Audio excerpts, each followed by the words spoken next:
ಶಾಲೆಯಲ್ಲಿ ಬಿಸಿ ಊಟ ಸೇವಿಸಿ 12 ವಿದ್ಯಾರ್ಥಿಗಳ ಅಸ್ವಸ್ಥ.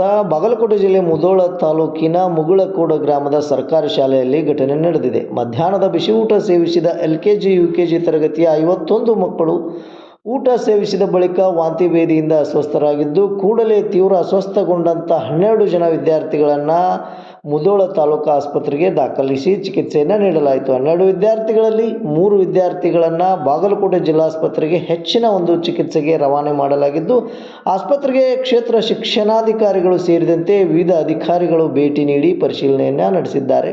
ಶಾಲೆಯಲ್ಲಿ ಆಹಾರ ಮತ್ತು ನೀರಿನ ಮಾದರಿಯನ್ನು ಸಂಗ್ರಹಿಸಿ ಪ್ರಯೋಗಾಲಯಕ್ಕೆ ರವಾನೆ ಮಾಡಲಾಗಿದೆ. ಘಟನೆಗೆ ಸಂಬಂಧಿಸಿದಂತೆ ತನಿಖೆಗೆ ಜಿಲ್ಲಾಧಿಕಾರಿಗಳು ಆದೇಶ ಮಾಡಿದ್ದು, 8 ಜನ ಅಧಿಕಾರಿಗಳ ತನಿಖಾ ಸಮಿತಿಯನ್ನು ರಚಿಸಿ ಆದೇಶ ಹೊರಡಿಸಿದ ಜಿಲ್ಲಾಧಿಕಾರಿ ಸಂಗಪ್ಪ.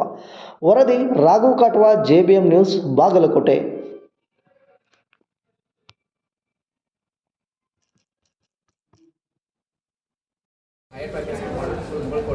ಇಲ್ಲಿ ಮಧ್ಯಾಹ್ನ ಏನಾಗಿತ್ತು ಅಂದರೆ 270 ಜಾಸ್ತಿ ಹುಡುಗರು ಊಟ ಮಾಡಿದ್ದಾರೆ. ಅಲ್ಲಿ LKG UKG 1, 2, 3 ಇದ್ದಾವೆ. ಅದರಲ್ಲಿ LKG UKG ಮಕ್ಕಳು 50 ಜನ ಇದ್ದಾರೆ. ಆ LKG UKG ಮಕ್ಕಳಲ್ಲಿ ಒಂದು 11 ಜನಕ್ಕೆ ಒಂದು ಸ್ವಲ್ಪ ಅಸ್ತವ್ಯಸ್ತ ಆಗಿದೆ. 2 ಗಂಟೆ ಊಟ ಮಾಡಿದ ತಕ್ಷಣ 4% ಮೇಲೆ ಅಸ್ತವ್ಯಸ್ತ ಆಗಿದೆ. ಅಂದರೆ ವಾಮಿಟಿಂಗ್ ಸೆನ್ಸೇಷನ್ ಬಂದಿತ್ತು, ಅವ್ರಿಗೆಲ್ಲರಿಗೂ ವಾಮಿಟ್ ಆಗಿತ್ತು. ಅವ್ರಿಗೆ ಕೆಲವೊಂದು ಡಿಸೆಂಟ್ರಿ ಸ್ಟಾರ್ಟ್ ಆಗಿತ್ತು. ಅವ್ರನ್ನ ನಾವು ಸರ್ಕಾರ ಹಾಸ್ಪಿಟಲ್ ಕರ್ಕೊಂಡ್ಬಂದ ತಕ್ಷಣ 11 ಮಕ್ಕಳಲ್ಲಿ 8 ಮಕ್ಕಳು ಸ್ಟೇಬಲ್ ಆಗಿದ್ದಾರೆ. ಇನ್ನು 3 ಮಕ್ಕಳು ಸ್ಟೇಬಲ್ ಆಗಿದ್ದಾರೆ. ಸ್ವಲ್ಪ ಜಾಸ್ತಿ ಡಿಹೈಡ್ರೇಷನ್ ಇರೋದ್ರಿಂದ ಅವ್ರು ನಾವು ಬಾಗಲಕೋಟೆ ಜಿಲ್ಲಾ ಆಸ್ಪತ್ರೆಗೆ ಅದನ್ನು ನಾವು ರವಾನೆ ಮಾಡಿದ್ದೀವಿ. ಮಿಕ್ಕಿದ ಮಕ್ಕಳೆಲ್ಲ ಇಲ್ಲೇ ಸ್ಟೇಬಲ್ ಆಗಿದ್ದಾರೆ, ಟ್ರೀಟ್ಮೆಂಟ್ ತಗೋತಾ ಇದ್ದಾರೆ. ಮುಂದೆ ನಾವು ಅದನ್ನು ಈಗ ಅಲ್ಲಿ ಅದಕ್ಕೆ ಆ ರೀತಿ ಆಯಿತು, ಫುಡ್ ಪಾಯ್ಸನಿಂಗ್ ಆಗಿದೆಯಾ ಅಥವಾ ನೀರಿಂದಲ್ಲಿ ಏನಾದ್ರು ಸಮಸ್ಯೆ ಇದೆಯಾ ಅಥವಾ ಬೇರೆ ಏನಾದ್ರು ಸಮಸ್ಯೆ ಇದೆಯಾ, ಅಲ್ಲಿ ಅಡುಗೆ ಯಾವ ರೀತಿ ಮಾಡ್ತಾರೆ, ಸ್ವಚ್ಛತೆ ಇದೆಯಲ್ಲ ಅನ್ನೋದ್ರ ಬಗ್ಗೆ ನಾವೊಂದು ಪರಿಶೀಲನೆ ಮಾಡ್ತೀವಿ. ಪರಿಶೀಲನೆ ಮಾಡಿ ಮುಂದೆ ಈ ರೀತಿ ಆಗಲಿ ನಾವು ನೋಡ್ತೀವಿ. ಬಟ್ ಇಲ್ಲಿರ್ತಕ್ಕಂಥ ಮಕ್ಕಳಿಗೆ ನಮ್ಮ ವೈದ್ಯರೆಲ್ಲರೂ ಈಗ ವ್ಯವಸ್ಥಿತವಾಗೆಲ್ಲ ಮಾಡಿಬಿಟ್ಟು ಸ್ಟೇಬಲ್ ಕನ್ಫರ್ಮ್ ಮಾಡಿಕೊಂಡು ಅವ್ರು ಮಾಡ್ತಾ ಇದ್ದೀವಿ. ಯಾವುದೇ ಅಂತ ಘಟನೆ ನಡೆದಿಲ್ಲ. ಬಟ್ ಇನ್ನು ಈ ರೀತಿ ಆಗದೇ ಇರುವಾಗ ನಾವು ಮತ್ತೆ ಚೆಕ್ ಮಾಡಿ BO ಸರ್ ಮತ್ತು ನಾವೆಲ್ಲ UOs ಎಲ್ಲ ಸೇರಿ ಅದನ್ನ ತಲಾ ಪರಿಶೀಲನೆ ಮಾಡಿ ಅದು ಏನಾಗಿದೆ ಅಂತೇಳಿ. ಶಾಲೆ ಮುಗುಳಕೋಡಿಗೆ ಮಧ್ಯಾಹ್ನದ ಬಿಸಿ ಊಟ ಆದಮೇಲೆ LKG ಮತ್ತು UKG ಮಕ್ಕಳಿಗೆ ವಾಂತಿ ಮತ್ತು ಭೇದಿ ಅನ್ನುವಂಥದ್ದು ಪ್ರಕರಣ ಗೊತ್ತಾದ ತಕ್ಷಣ ಶಿಕ್ಷಕರು ಪಾಲಕರೊಂದಿಗೆ ಕೂತ್ಕೊಂಡು ಇಲ್ಲಿ ತಾಲೂಕು ಆಸ್ಪತ್ರೆಗೆ ಕರ್ಕೊಂಡು ಬಂದಾಗ ಗೊತ್ತಾಯಿತು, ಸುಮಾರು 270ಕ್ಕಿಂತ ಹೆಚ್ಚು ಮಕ್ಕಳು ಊಟ ಮಾಡಿದಾಗ ಕೂಡ LKG UKGನಲ್ಲಿ ಇರುವಂಥ 51 ಮಕ್ಕಳಲ್ಲಿ 12 ಮಕ್ಕಳಿಗೆ ಮಾತ್ರ ಈ ರೀತಿ ಆಗಿರುವಂಥದ್ದು. ಮತ್ತು ಅದರಲ್ಲಿ ಇಲ್ಲಿ ಬಂದ ಮೇಲೆ ಡಾಕ್ಟರ್ಸ್ ಎಲ್ಲ ತುರ್ತು ಚಿಕಿತ್ಸೆ ನೀಡಿದರು. ಅದರಲ್ಲಿ ಸುಮಾರು 3 ಮಕ್ಕಳಿಗೆ ಸ್ವಲ್ಪ ಸಿವಿಯರಿಟಿ ಇರೋದರಿಂದ ಡಿಹೈಡ್ರೇಷನ್ ಕುರಿತು ಜಿಲ್ಲಾ ಆಸ್ಪತ್ರೆಗೆ ರೆಫರ್ ಮಾಡಿಕೊಂಡು ಮಾನ್ಯ ತಹಸೀಲ್ದಾರ್ ಸಾಹೇಬರು ಮತ್ತು DH ಅವರ ನೇತೃತ್ವದಲ್ಲಿ ತುರ್ತು DH ಅವರಿಗೆ ಮಾತಾಡಿಕೊಂಡು ಅವರು ಅಲ್ಲಿಗೆ ಕಳಿಸಿದ್ದಾರೆ. ಒಟ್ಟಾರೆ ಇಲ್ಲಿರುವಂಥ ಮಕ್ಕಳು ಮತ್ತು ಅಲ್ಲಿರುವಂಥ ಮಕ್ಕಳು ಸೌಖ್ಯಾಗಿದ್ದಾರೆ. ಯಾವ ಕಾರಣಕ್ಕೂ ಪಾಲಕರು ಆತಂಕ ಪಡೋದು ಅವಶ್ಯಕತೆ ಇಲ್ಲ.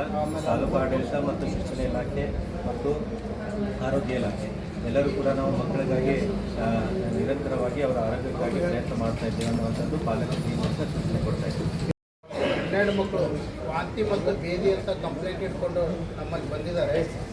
ಅಲ್ಲಿ LKG ಮತ್ತು UKG ಮಕ್ಕಳು ಮತ್ತು 1, 2, 3 ಕ್ಲಾಸ್ ಮಕ್ಕಳಿಗೆ ಊಟ ಒಂದೇ ಥರ ಊಟ ಮಾಡಿದ್ದಾರೆ. ಆದರೆ ಸಿಂಪ್ಟಮ್ಸು LKG UKG ಮಕ್ಕಳಿಗೆ ಅಷ್ಟೇ ಕಂಡು ಬಂದಿದೆ. ನಾನು ವಿಚಾರಣೆ ಮಾಡಿದ ಪ್ರಕಾರ LKG UKG ಮಕ್ಕಳು ಫಿಲ್ಟರ್ ವಾಟರ್ ಕುಡಿದಿದ್ದಾರೆ.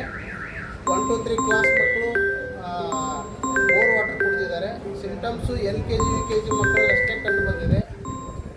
ಒಟ್ಟು 12 ಜನ ಮಕ್ಕಳಲ್ಲಿ ಒಂದು 3 ಜನರಿಗೆ ಸ್ವಲ್ಪ ಸಿವಿಯರ್ ಡಿಹೈಡ್ರೇಷನ್ ಇತ್ತು. ಅವ್ರಿಗೆ ಇನಿಷಿಯಲಿ ನಾವು ಸ್ಟೆಬಿಲೈಸ್ ಮಾಡಿ ಐ-ಫ್ಲೂಯಿಡ್ ಎಲ್ಲ ಕೊಟ್ಟು ಸ್ಟೇಬಲ್ ಮಾಡಿ ಅವರು ಸ್ವಲ್ಪ ಹೆಚ್ಚಿನ ಚಿಕಿತ್ಸೆ ಅವಶ್ಯಕತೆ ಇದೆ ಅಂತ ಬಾಗಲಕೋಟೆಗೆ 3 ಜನ ರೆಫರ್ ಮಾಡಿದ್ದೀವಿ. ಉಳಿದು ಎಲ್ಲ 8-9 ಮಕ್ಕಳು ನಮ್ಮಲ್ಲಿ ಅಡ್ಮಿಟ್ ಇದ್ದಾರೆ, ಸ್ಟೇಬಲ್ ಇದ್ದಾರೆ. ಮತ್ತು ಹೆಚ್ಚಿನ ಒಂದು ವಿಚಾರಣೆಗಾಗಿ ತಾಲೂಕು ಹೆಲ್ತ್ ಆಫೀಸರ್ ಕೂಡ ಮುಗುಳಕೋಡಕ್ಕೆ ಹೋಗಿದ್ದಾರೆ. ಯಾವುದೂ ಅಂಥ ಅಹಿತಕರ ಘಟನೆ ಏನೂ ಇಲ್ಲ. ನಾವಿಲ್ಲೇ ಎಲ್ಲರೂ ಎಲ್ಲ ವೈದ್ಯರು ಇದ್ಕೊಂಡು ಚಿಕಿತ್ಸೆ ನೀಡ್ತಾ ಇದ್ದೀವಿ. ಪೋಷಕರಿಗೆ ಏನು ಹೇಳ್ತಾರೆ ಸರ್? ಪೋಷಕರು ಆತಂಕದಲ್ಲಿದ್ದಾರೆ ಸರ್. ಆತಂಕಗೊಳ್ಳಬಾರ್ದು, ಚಿಕಿತ್ಸೆ ಎಲ್ಲ ಮಾಡ್ತಾ ಇದ್ದೀವಿ. ಮತ್ತು ಅದು ಯಾಕೆ ಹಂಗಾಗಿದೆ ಅನ್ನೋ ಕೂಡ ಇನ್ವೆಸ್ಟಿಗೇಷನ್ ಕೂಡ ನಮ್ಮ ಸಂಬಂಧಪಟ್ಟಂಥ ಅಧಿಕಾರಿಗಳು ಅದನ್ನು ಮಾಡಿ ಮುಂದಿನ ವರದಿ ಬಂದ ನಂತರ ಅದು ಏನೇನು ಪ್ರಿವೆನ್ಷನ್ ಹಂಗಾಗಬಾರ್ದು ಅಂದರೆ ಏನು ಮಾಡಬೇಕು ಎಲ್ಲ ಮತ್ತು ಅದನ್ನು ತಗೋತಾರೆ. ಈ ಸದ್ಯ ಪೋಷಕರು ಆತಂಕ ಪಡೋ ಅಗತ್ಯ ಇಲ್ಲ.